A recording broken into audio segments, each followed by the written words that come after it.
Саламатсыздарбы, биздин Чалкан медиа каналдын көрөрмандары. Биздин каналга жазылып, акыркы жаңылыктарды уңуздар. Алмаз Мамбетов президенттин жана өкмөттүн иш башкаруучусу болуп дайындалды. Кыргыз Республикасынын президентинин милдетин аткаруучу Садыр Жапаров кол койгон жарлыкка ылайык Мамбетов Алмаз Ишенбекович Кыргыз Республикасынын президентинин жана өкмөтүнүн иш башкаруучусу болуп дайындалды. Белгилей кетсек, Мамбетов мамлекеттик каттоо кызматын жетектеген.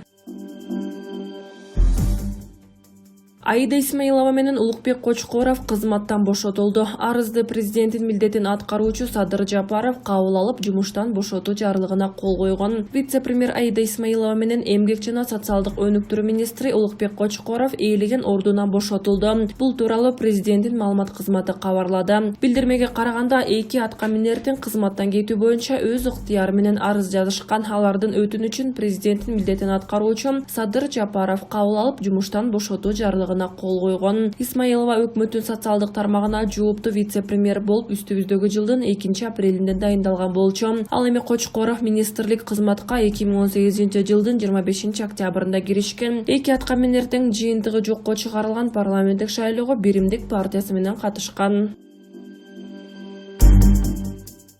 Садыр Жапаров кеңешчиси Акылбек Жапаровду кызматтан алып, себебин түшүндүрдү. Премьер-министр жакында эле теледебаттарды көрүп, анда Акылбек Жапаров адепсиз сөздөрдү сүйлөгөнүн укканын билдирди. Президенттин милдетин аткаруучу Садыр Жапаров коомдук башталыштагы кеңешчиси Акылбек Жапаровдун иштен алганын КТРКга берген интервьюсунда билдирди. Анын айтымында Жапаров 3 күндөн бери жумушка келе элек. Акылбек Жапаровду 3 күндөн бери издеп таппай жатам. Жумушка келе элек, бүгүндөн баштап ал менин кеңешчим болбойт, деди Жапаров. Премьер-министр парламенттик шайлоо алдындагы дебаттарда Акылбек Жапаров уят сөздөрдү колдонуп сүйлөгөн үчүн аны жактырбай калганын кыйыпты. Жакында эле теледебаттарды көрдүм. Анда Акылбек Жапаров адепсиз сүйлөгөнүн өз кулагым менен уктум. Темирлан Султанбеков менен ак ийнек айтышканы үчүн кызматтан алам. Жаш бала менен айтышканын туура көрбөдүм, деди Жапаров. Буга чейин Жапаров премьерге кеңешчиси болгонун айтса, Бакиров какшыктап күлкүгө салган видеосу чыккан. Өмүрбек Текебаевдин кызынын тою өткөн тойканага айып салынды. Жогорку кеңештин депутаты Өмүрбек Текебаевдин кызынын тою өткөн Фрунзе ресторанына 3000 сом айып салынды. Бул тууралуу Бишкек шаардык мэриясынын санитардык экологиялык инспекциясы билдирди. Кыргыз Республикасынын бузуулар жөнүндө кодексинин 290-беренесине ылайык чечимди же ыйгарым укуктуу органдын талабын аткаруу тартибин бузуу 3000 сом айып бул салынды, деп айтылат маалыматта. Эске салсак, 25-октябрда Текебаев кызын турмушка узаткан. Кыз узатуу той Борбор калаадагы жогорудагы аты аталган тойканалардын биринде өткөн.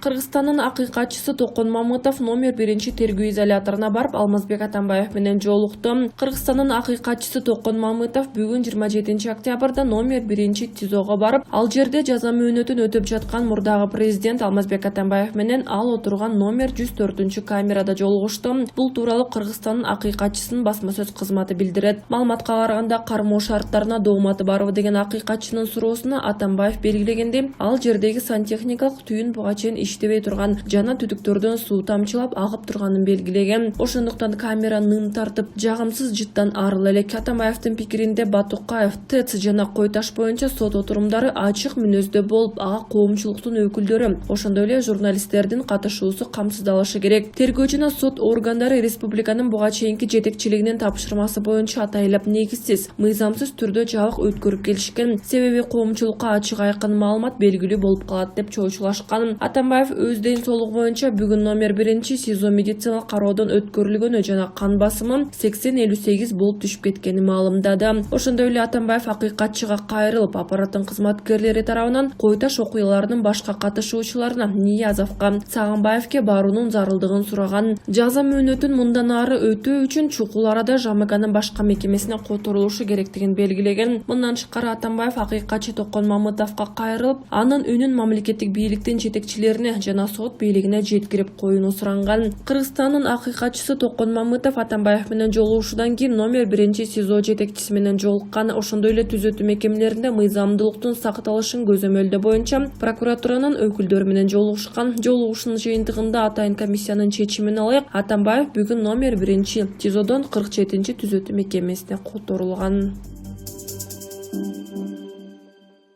Экс-вице-премьер Дүйшөнбек Зилалиевдин банк кутучасындагы сакталган акча 2017-жылдагы президенттик шайлоого арналганы айтылды. 9 жылга эркинен ажыратылган экс-вице-премьер-министр Дүйшөнбек Зилалиевдин банк кутучасынан табылган акча кимге таандык экендигин айтты. Бул тууралуу анын адвокаты Талайкүл Токтокунова журналисттерге билдирди. Анын айтымында $1 миллион 300 000 доллары анын досуна, ал эми 700 000 доллары президенттикке талапкер Сооронбай Жээнбековдун үгүт штабынын каражаты болгон. Ал акча каражаты 2017-жылда шайлоо кампаниясында күтүүсүз кырдаалда керектелмек. Бул акчага Зилалиевдин эч тиешеси жок. Тергөө амалдарынын жүрүшүндө Дүйшөнбек Зилалиев акчага таандык эместигин айткан. Көпчүлүк адамдар акча кармалган күнү табылган деп ойлошот. Бул андай эмес. Бул каражаттар Сооронбай Жээнбековдун үгүт иштеринин кошумча чыгымдарына жумшалышы керек болчу. Натыйжада алар мурунку мамлекет башчынын штабына которулган. Алар бизнес структуралардын өкүлдөрүнөн алынган, бирок алардын аттарын атоодон баш тартат, дейт адвокат. Эсиңиздерге сала кетсек, 2017-жылдары Зилалиевге башкы прокуратура кылмыш жаза кодексинин 308 беренеси мыйзамсыз баюу боюнча кылмыш ишин козгогон. Ошонун негизинде 2018-жылдын 8-декабрында УКМК тарабынан камакка алынган. Быйыл августта Тоо кен тармагында лицензия берүү боюнча коррупция беренеси менен жаңы иш козголгон. Мындай айыптарды четке кагып келет. Анын адвокаттын айтымында Зилалиев мыйзамсыз байган деген айып негизсиз, себеби ал кызматтан түшкөндөн кийин байган экен.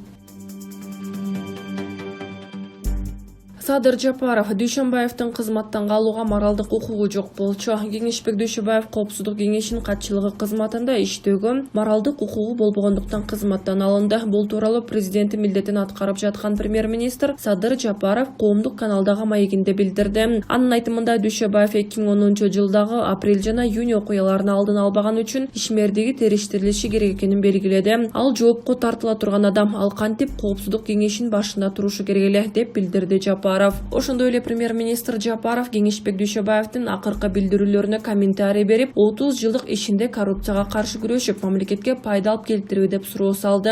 Кеңешбек Дүйшөнбаев 27 октябрда Бишкектеги басма сөз жыйынын өткөрүп, мамлекеттик бажы кызматынын башчысынын мурдагы орун басары Райымбек Матраимовдун Крим төбөл Атыккан Камчыбек Көлбаевдин кармалышын театрлашкан шоу деп баалаган. Биздеги коррупция жана криминалитет менен күрөшүп жатабыз деген иш-чаралардын баары эле театрлашкан шоуга айланып калды. Мисалы, коррупция багытында Райымбек Матраимов жөнүндө көп сөз болду эле. 700 миллион доллардан чыгарылып кетиши тууралуу, азаттык жүргүзгөн иликтөө, эл аралык жүк ташуудагы ар кандай иштер жана соода тармагындагы көмүскө схема жөнүндө. Жакында эле көрдүңөр, аны кармап сурактан кийин чыгарышты. Кеңешбек Дүйшөнбаевди Сооронбай Жээнбеков президенттик кызматтан кетер алдында 15 октябрда дайындаган болчу. Президенттин милдетин аткарып жаткан Садыр Жапаров аны кызматтан алганы 27 октябрда жарыяланды. Дүйшөнбаев 2010-жылдагы апрель окуяларынан кийин улуттук коопсуздук боюнча мамлекеттик комитеттин башчысы болуп турган.